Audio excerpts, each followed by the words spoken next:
but for us, I mean, when we do something like this, I mean, we quite literally had a production team to make certain photographs that we wanted to make last night. Yeah, thanks, Adrian, for being our assistant.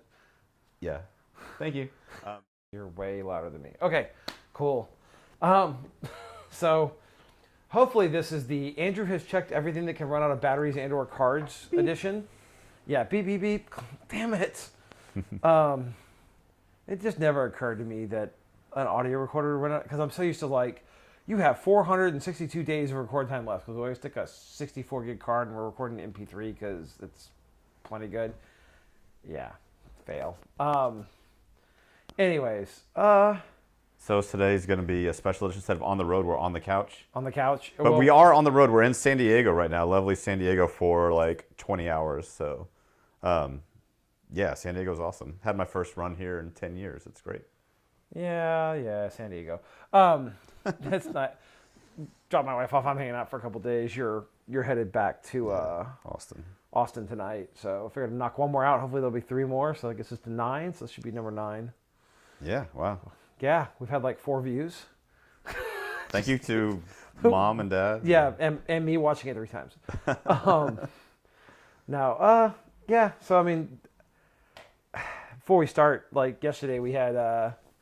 We just shipped the lens rental back. We talked about the 105 and the 1635 a little bit yesterday, but like I've now had a chance to actually look at the photos from yesterday. So yesterday night, we didn't shoot it on the road after using it for Joshua Tree, and I just want to say it confirmed every single thing I thought. Like it's beautiful. Yeah, we had the whole session was good too. Like take us pretty places and we'll make good photos. I mean we make good photos in ugly places too, but. It's kind of take us good places. We'll make great photos. Yeah, it's kind of cheating in Joshua Tree. It is. That place is it's Dr. Seuss land. Yeah, and pretty much every time I we do a setup and I get done, I'm like, yes, the greatest photo ever. And then we do another one, I'm like, yes, this is the greatest photo ever, because it was every photo was like, well, it's something epic, and it's so big. You have to commit to like a location and just work that location, because there's so over every shoulder. Every turn, it was like, this is amazing. Oh, look over there. That's another cool spot. I can do something with that. Over there, that's something else. Like, by the end of the day, we went to Skull Rock, and we could have never left Skull Rock. We could have just moved 2 feet and taken a totally different photo. Move 2 feet and take a totally different photo. When we got done, at the end, I was almost done making decisions, because it was so hard to, like, pick and choose and find, and it was dark. But it was so good that it's hard to actually, like, okay, I'm going to shoot this photo here, and now I'm going to work this location a little bit, because the allure is just, it's all amazing, and it is. But to actually make a photo. Well, and the problem we talked about Grand Canyon. The problem with really iconic places is sometimes they're the hardest to photograph, because they're so photographed. A, but B, the scope is so huge. So Grand Canyon, I've been for maybe 3 total days over. Once for a half a day, and then the 3 days with my wife here recently. This Joshua Tree is a little more approachable, because it's Joshua Trees in a big desert. But like I have one of my favorite shots from yesterday's session was as we were walking out. I was playing with the 105, so I got a long fast lens on, and I found the view I had wanted to shoot that I hadn't shot yet. Like we shot a bunch of really good stuff, but there was that long view with lots of layers of the volcanic piles of rocks and mountains. And sunset behind it, just because that was what was going on, and it was super simple to make. But I had to be standing in exactly the right spot, and they had to be exactly the right spot. And if on those piles of rocks, it's really hard. But wide angle's a lot easier in that situation, because where you stand and where they stand is not nearly as critical. But like I'm looking down a soda straw, so like 2 inches changes my background completely. A foot to the left or right, and I can only stand in one spot because there's a rock and there's a hole. That's to the right. 20-foot drop on either side. I die, and it just everything lined up perfectly for that shot. The sun was below the horizon, so you had like a nice glow, but it was still directional from the west, so the nice directional across. Anyways, I just really enjoyed that. Yeah, so Joshua Tree was good. Joshua Tree's always good. So I think we had a topic. We have 2 topics, and I'll let you pick, because I'm not sure which. We may talk about one now and then do another one of these right back to back before you fly out. Okay. One was I want to talk about pricing expectations, if not this one, next one. Okay. Because I think that's something, it's hard for everybody in every field, not just photography. For customers, like we go through it too. Hey, what does this cost? I have no idea. And the other one was, there's a quote from Ansel, which is, the sheer ease with which we can produce a superficial image often leads to creative disaster. And nothing has driven that home more than cell phones. So I wanted, we kind of touched on that last one, the one time before last, where we talked about like the difference between like Grand Canyon. We talked about Grand Canyon. So which do you want to talk about first? That quote, I didn't realize that's a good choice. Okay. I was looking at my list. I hadn't looked at my list yet. Yeah, no, that's a good list. Yeah. Well, let's talk about pricing, but let me talk about that real quick, because I don't know if that's a whole thing, but Or we can talk for hours about like the difference between intentional photography that's good and thinking about every aspect and just doing what's easy. Like we don't do what's easy. That's part of what makes us us. Yeah. No. I mean, go ahead and talk about it. We'll see how long it takes. We can always Okay. talk about both. Maybe we can do both. Okay. All right. So my first thought that popped in my head is something that I say, and it sounds stupid and it's a cliche, but I say it a lot, is that I don't take photographs, I make photographs. Because we're so intentional with things. Like last night, yes, we were in Joshua Tree. So most people at Joshua Tree would be taking landscape photos or selfies, right? Like that's kind of like 99% of the people there are probably doing one of those two things with their cameras. You know, the selfie has taken over the, here, take a picture of me and my wife standing in front of. And there was some of that. I mean, we were Rock. driving around scouting. And so that's kind of like that bottom of the pyramid. And then, you know, of the landscape, you know, there's people that are taking tripods and they're bringing landscape lenses and they're doing that. Or they're doing it handheld, but doing it really well. They're really intentional. Right. And then, you know, I've seen engagement photos. I've seen different, you know, style shoots or whatever at Joshua Tree. You know, that becomes very intentional. But for us, I mean, when we do something like this, I mean, we quite literally had a production team to make certain photographs that we wanted to make last night. Yeah, thanks, you know, Adrian, for being our assistant. Yeah. Thank you. One of us was at the camera. Then usually one of us was at a strobe light. Then somebody else had a video light to maybe light something else up. And then we had somebody one of us would then pose the couple. We had a couple, so then we had people that were into the idea. You know, so I mean, what we see is a camera taking a picture of a couple. That's what the viewer sees. But behind the scenes, it's 3 to 5 people last night working together to create a set of images that their friends, when they see them, are going to be like, "What? Where were you? How did this happen? Like, is that a green screen?" Like, they're not going to believe the photos. And so, just that act of preparation kind of begins to take things, you know, differently. And I had ideas in my head, and I didn't do everything I thought I would wanted to do, but I did things that I didn't plan either. But just that intention of like, we're going to bring cameras and tripods and lights and video lights and people and assistants and holders. Like, it's not. I kind of chastise myself for not taking some snapshots to show like my kids. Like Barbie. I took like 5 photos and I was like, oh, I should probably take some more because like my There's kids. some great photographers out there, like truly pros, who also have great photos of their family. Mm-hmm.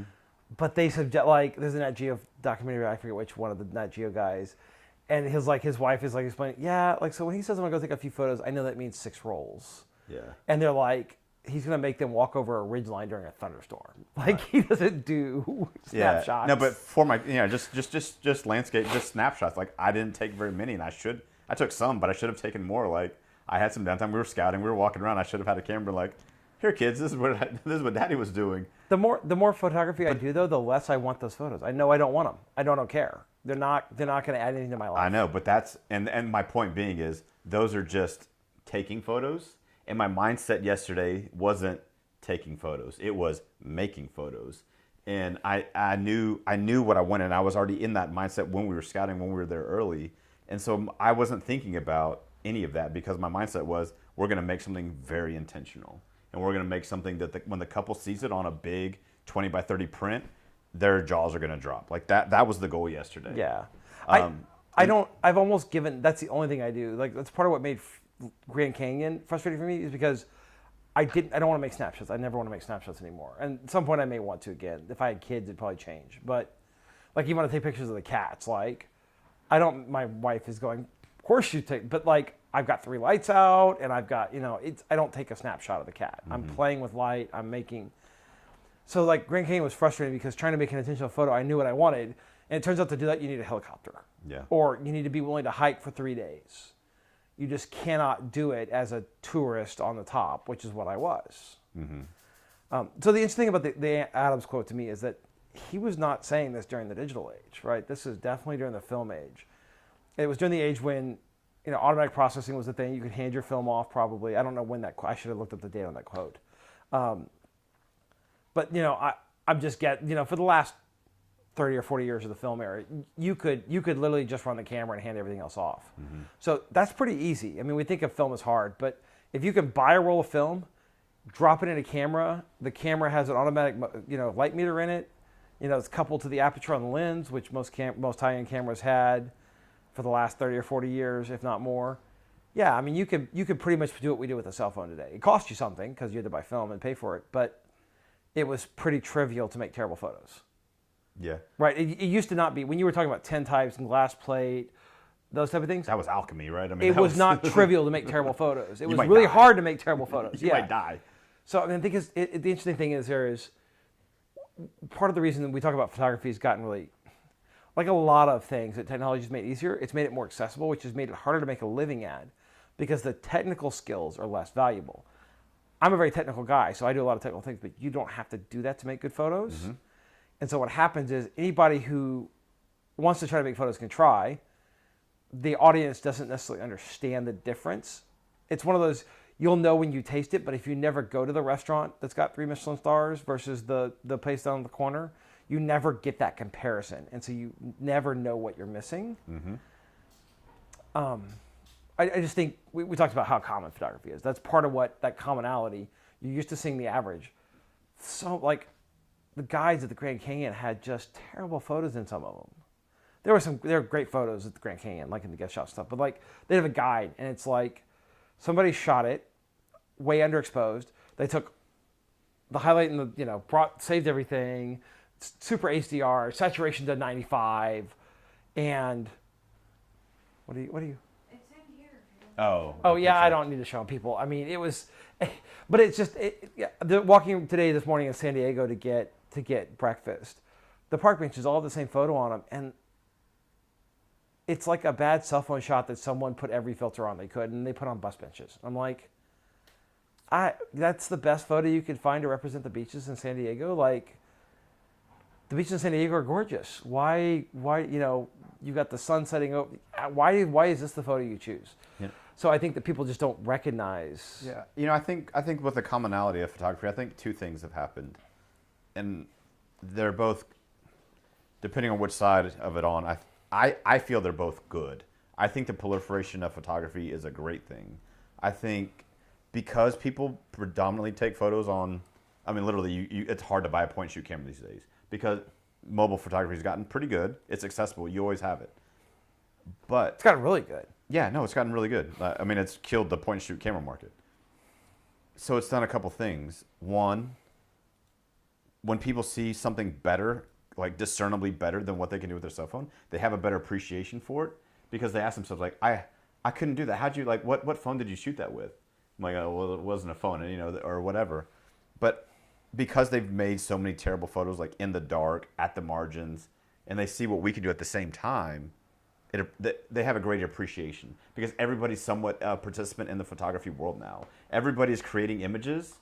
And so for those who are creating something that isn't average, there's a greater appreciation for it. Ansel Adams is great. Everybody knows who he is. But how many people saw his images during his time?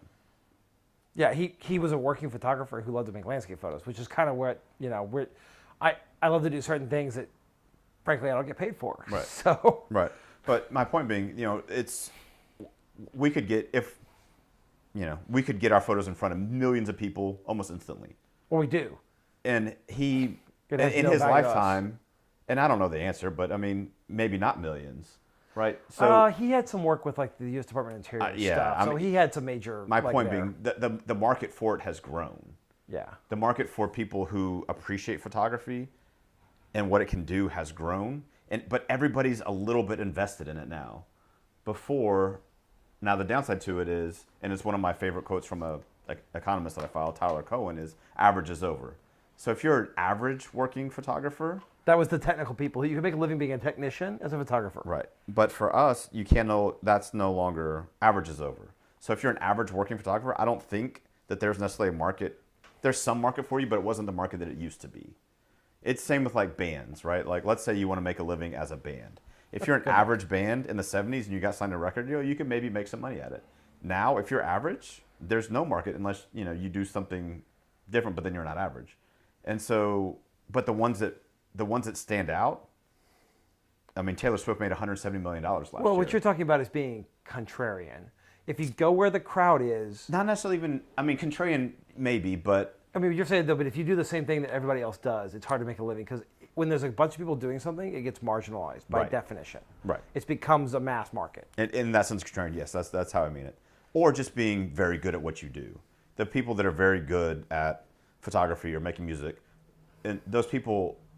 I think that the money's there and there's more than they used to be. So the curve used to be kind of like, this, and now it's like... Flat, up. Right. Because your top photographers make a ton of money. Not a ton, but they make... Leibowitz makes $25 million a year. Yeah, what does Winters make? Yeah, I have no don't know. idea. I have no idea, but he's making enough of a living. Like But- he's not scrapping for $1,000 gigs. But Ansel Adams, there's another quote from his wife, was like, she had to force him to take commercial work because all he wanted to do is go shoot in Yosemite.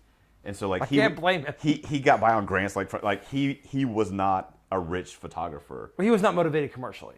And yeah, and that's fine. But I mean, my point being that the people that are at that level now are making good money, but there's not very many of them. That's very few. So, I mean, to go back to the quote, right? The sheer ease with which we can produce superficial images often leads to creative disaster.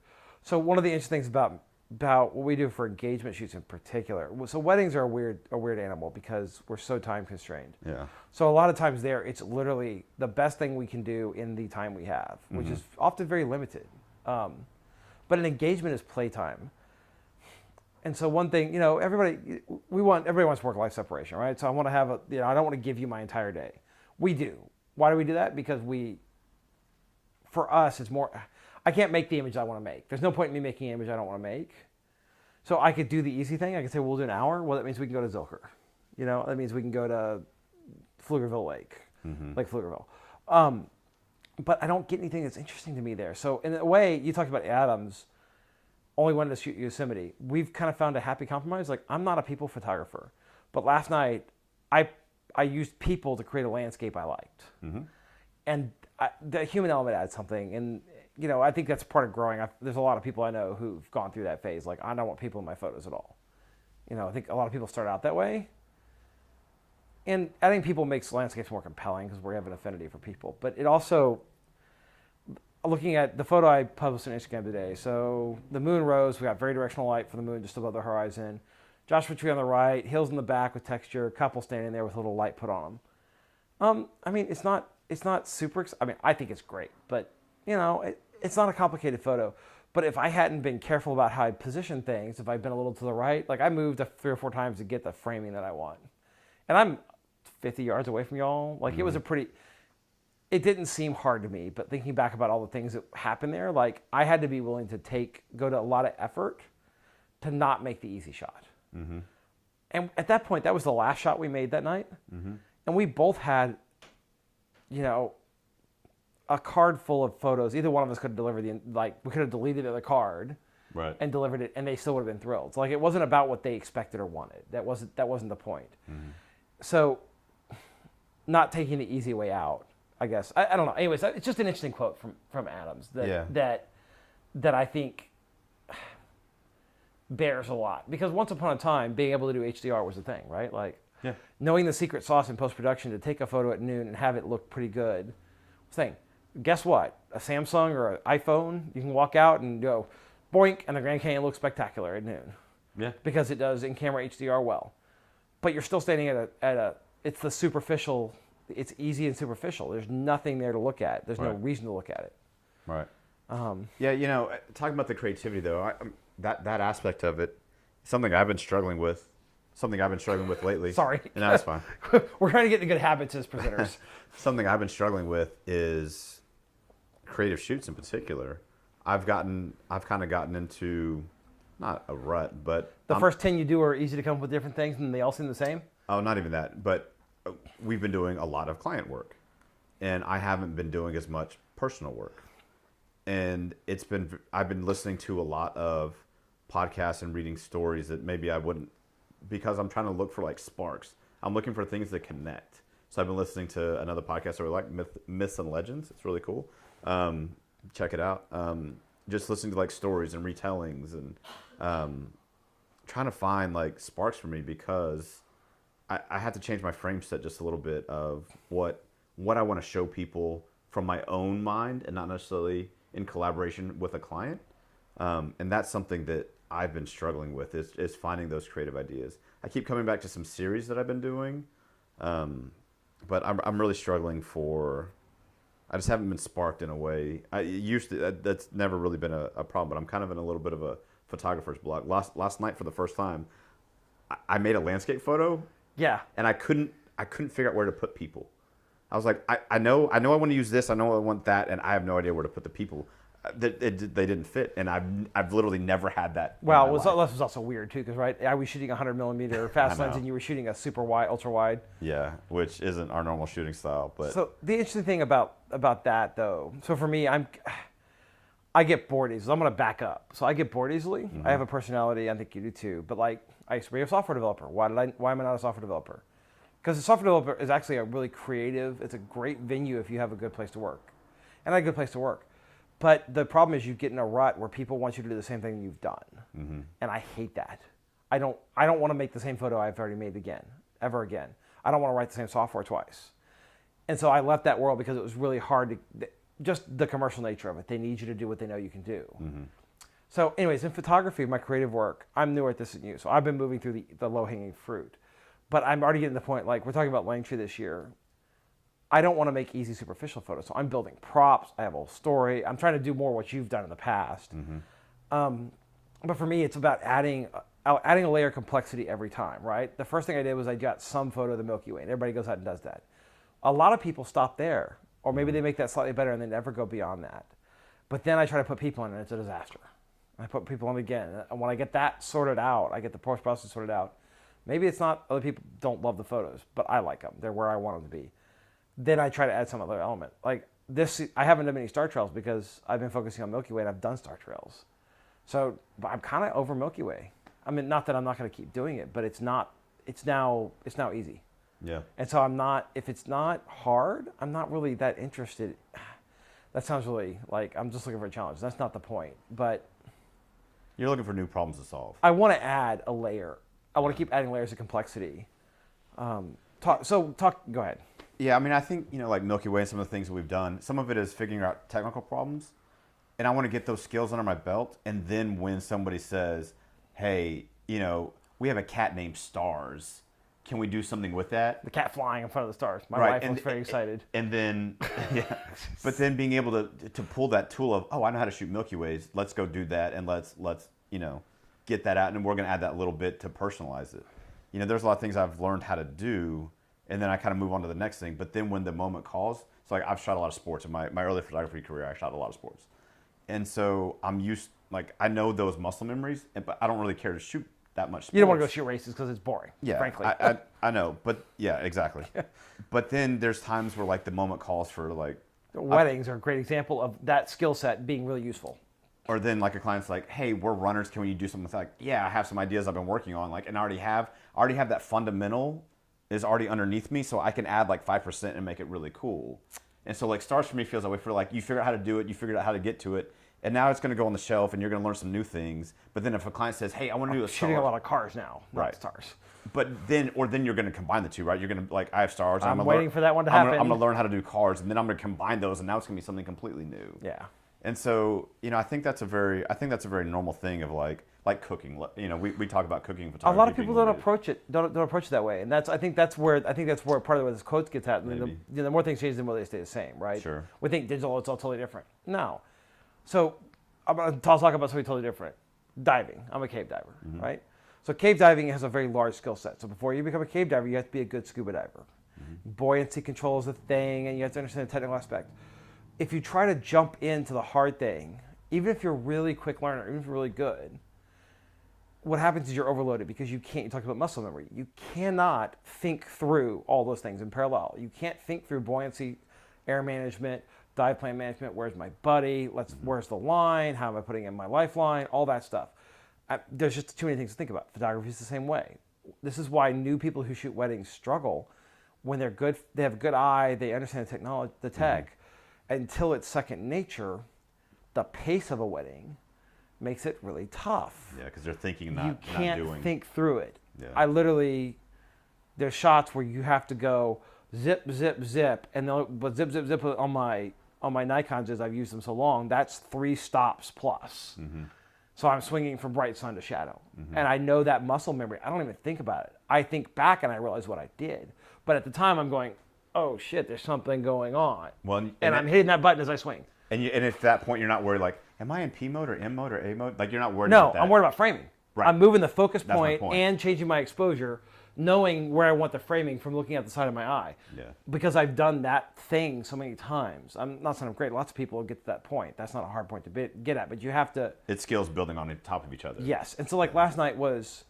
We could not have done last night's shoot a year ago. I don't think we could have done last night's shoot a year ago. I think we could have tried. I think we would have gotten some of the photos. But last night, like, think about it. I did not get a shot anytime I tried one.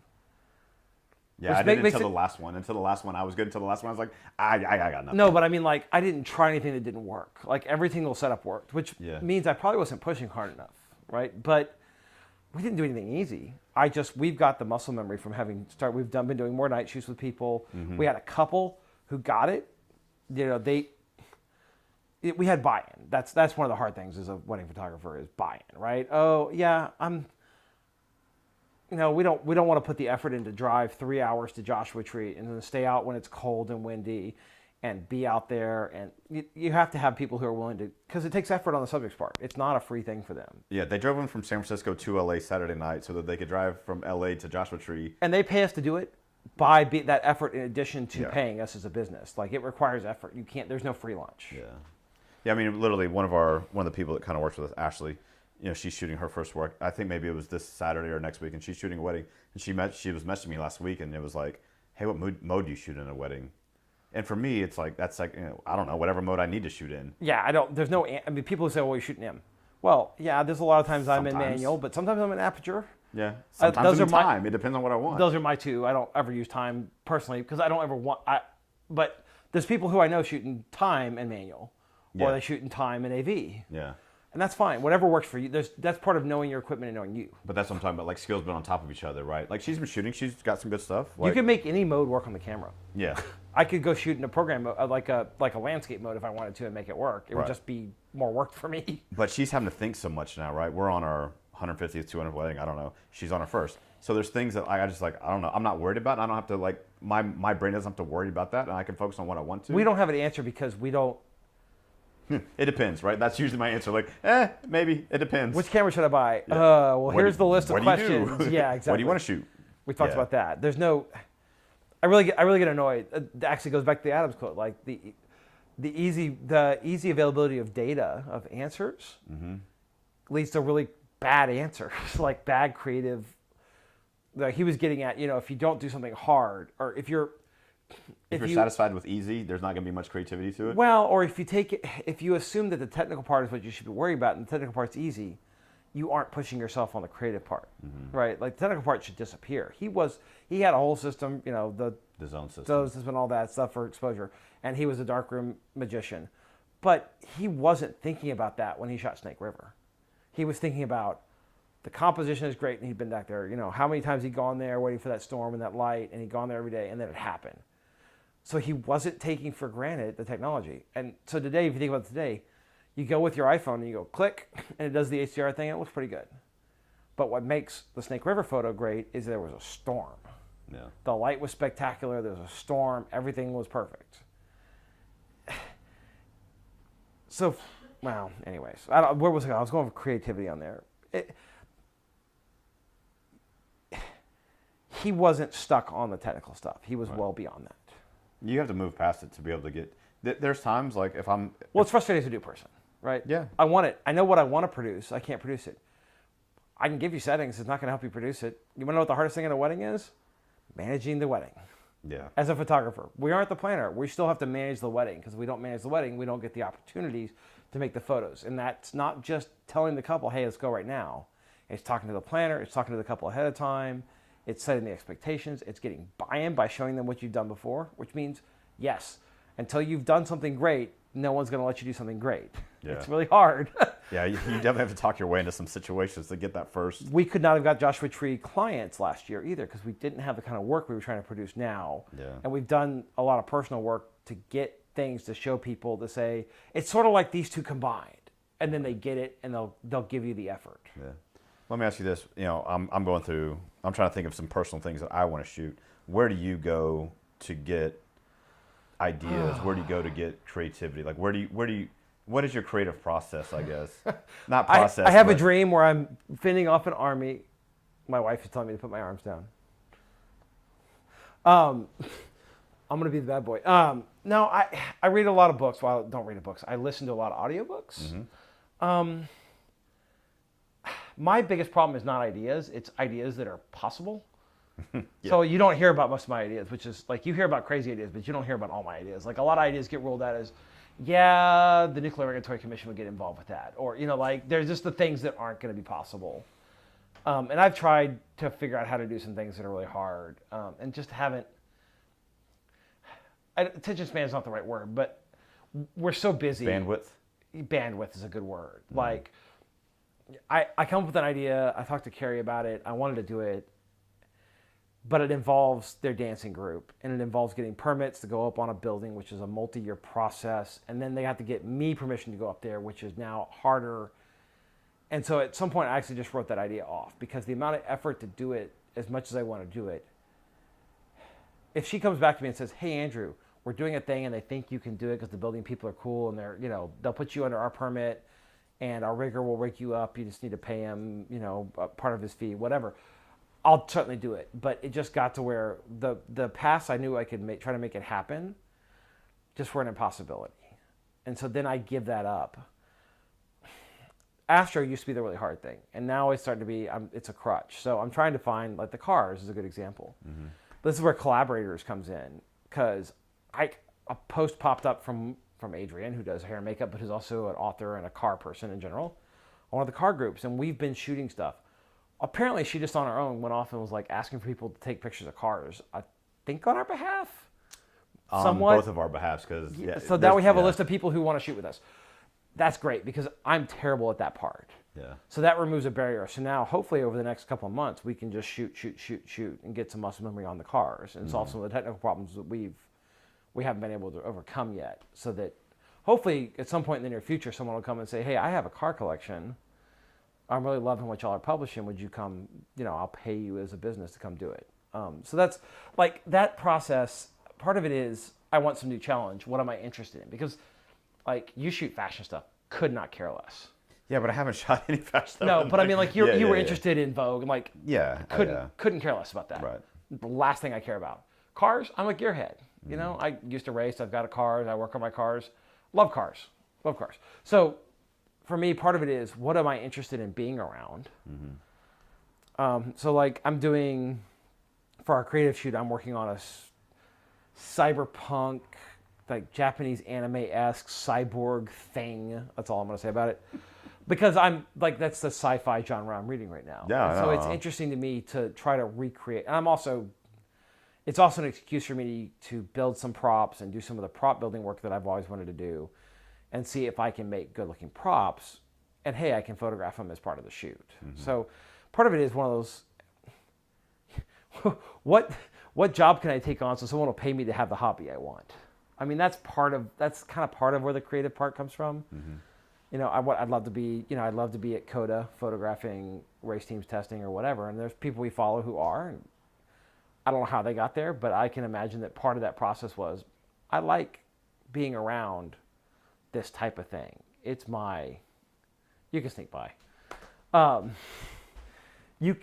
I like being around cars, fitness, right? You still do fitness, right? You're a runner. You started running again finally after the kids. That's a world you like being in. Yeah, absolutely. I'm not a fitness guy. I can shoot fitness, but that's not my world. But I can talk I can talk turbochargers all day long. You want to talk about what turbochargers to put on a car? We can do that. You know, like that's my world. So that's part of what drives it is, like you think about some of the shoots I've proposed for Langtree, like a lot of them involve vehicles. Mm-hmm. Like I want to get somebody out there on a KTM jumping, and I have some shots I want to do with that at night with the stars. You know, like I want to add that next layer of complexity, which is like a stunt jump, but that might be too big. Anyways, so that's part of my process. Yeah. It's just it's more about what I want to. It's more about the techniques I want to practice, which sounds a little weird. Like how can I find something to do that'll produce an interesting image that lets me do X? You know, X might be hiking. That's kind of where landscape photography came from. Like it's an excuse to go out and be in nature. Yeah. Yeah, absolutely. So carrying a lot of gear with you. Yeah, I kept 30 pounds of gear because why would I make a choice about which gear I'm going to use when I can just carry it all? Yeah. Yeah, no, but it's funny you say that, you know, we're talking about like limitations, things like that. And you know, I don't like photo walk. I know you don't like photo walks, but I do. I don't hate them, but no. I don't. They depress me, not inspire me. But if I went on photo walk, the last couple I've done, I would take one camera, one lens. I've started doing that more to force myself to work when I don't have a client, even if the client's not myself. When I don't care, like I don't have a goal. Right. My goal is just to try to use the piece of equipment to the most I can. Yeah. So that's kind of one way. Like when you told me what you were hiking with the Credo, it's like. I would never do that because I would go and just be like, all right, let's see what this lens will do on that, and let's see what I can make with that. Yeah, part of it is I have a fear of missing opportunities. Yep. So I get down there and there's a shot I want, and it's a killer shot, and I've now hiked 2,000 feet down to the canyon, and I didn't bring my 7200, and I need my 7200 to make the shot. The reality is I'm giving up other opportunities by bringing it because I'm hauling all this gear. So I'm trying to more do that. Like we went on that click and slam or whatever. Drink and click. Whatever it was. Like I took a 35 because there was no client. I wasn't terribly invested in what we were doing. Mm-hmm. It was a social event. And I was walking around with a camera. So I wasn't the client. There was no one paying me to be there. So it didn't matter. I didn't have to worry about the scope of things I could get. I only had to worry about what I was going to get. Yeah. I'm trying to force myself to do that more. And I just like Grand Canyon. My wife is talking about trying to do the Cross Canyon at some point in the next couple of years. I would probably either rent or buy a much lighter system than my Nikon. Because the Nikon is great, but it is not a light system. Yeah, and then you have to hike all that weight down and all that weight up. Yeah, like that might be a 2 lens plus a XT2 or something. Yeah. Or I might just take an X100. Yeah, exactly. for me, the creativity, yeah. It's kind of funny, like it ebbs and flows for me, like the personal work kind of ebbs and flows. But yeah, the more I have to kind of get away from taking pictures sometimes to like come back and be like, oh yeah, I want to take photos of that, like reading books or listening to podcasts or. What do you want to take photos of? Like so much of us is driven by what people will pay us to take photos of. Instead of what interests me, what I want to say about what interests me. Well, that's the problem with being a business, right? You're mercenary. And that goes back, Adam's wife had to convince him to go take work because he wasn't interested in it. He had the skills, without question. Clearly. But he didn't care. I mean, I'm sure he cared, but that wasn't his thing. So that wasn't his number one priority. The motivation is the hard part. Yeah. You know, paying my mortgage is a pretty good motivation. Yeah, that's a lie. Feeding my kids, really good motivation. Yeah, I love taking photos and I like opportunities of any type. But if I wasn't a business, there's a lot of photos I take now that I wouldn't take. But that's also been good because I take photos I would never have taken otherwise that I really like. Yeah, I mean, I certainly, it's I certainly love the egg. I mean, talking about the easy part. The easy part for us, creativity-wise, I think, is that we have certain expectations now when clients come up to us. They're like, hey, we know you can do some crazy stuff. We have some ideas, and we're like, ooh, we have to figure out that problem now. Okay. Yeah. We kind of, so the problem with being, customers don't know what customers don't know. Let's call it the fun aspect. Well, I mean, it's typical, right? It's a classic conundrum. You go get your car fixed and you don't fix cars yourself. Well, you have a hole in your flux capacitor and your radiator is leaking nuclear fuel. Do you know if they're lying? You know, I mean, most of us have a bullshit detector, but if you don't know anything about cars, right, it's a problem. Photography is the same thing. And so we do so many things that are out of people's experience and knowing what can be done, that then they expect us to be able to do anything. And it turns out there's a lot of things we can deal with, And there's some things we can't. If we don't get the time, I can't make the photos. If the environment is contrary to the photos you're asking for, I can't do it. So if you're a venue and you want light, airy photos and you have a black ceiling and dark wood walls, you're not going to get light, airy photos. No amount of technical skill is going to change that. No amount of technical skill is going to give me time at sunset if you're doing toast at sunset. I can make a dramatic sky almost any time of day, but I cannot make a beautiful orange pink sunset if there's not a beautiful orange pink sunset, or if we're inside cutting cake or whatever. So some of that is we make our job harder. That's not the right way to say it, but I mean we do something that makes our job more difficult because the clients don't know what is and isn't possible because we do so many things that look impossible.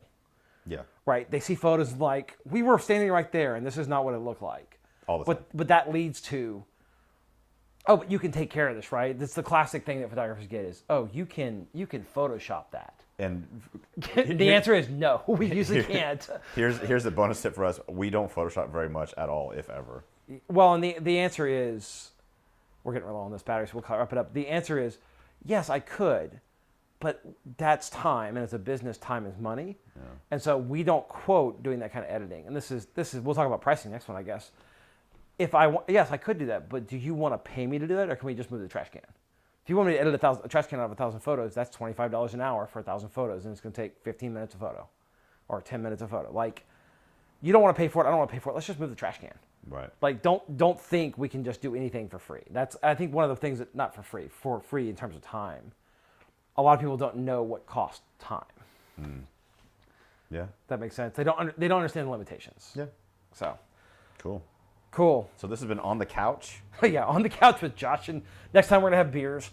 On the Couch with Josh and Andrew. So special edition of On the Road. It's been our photography podcast. Give us a shout out. Give us some. If y'all want any comments, or send us emails if y'all have questions y'all want answered, or topics y'all want us to cover. That'd be something. We're getting through all the low hanging fruit here. Yeah. No, but let us know what y'all want to hear. So we'll be happy to talk about just about anything. Yeah. Cool. All right. Later.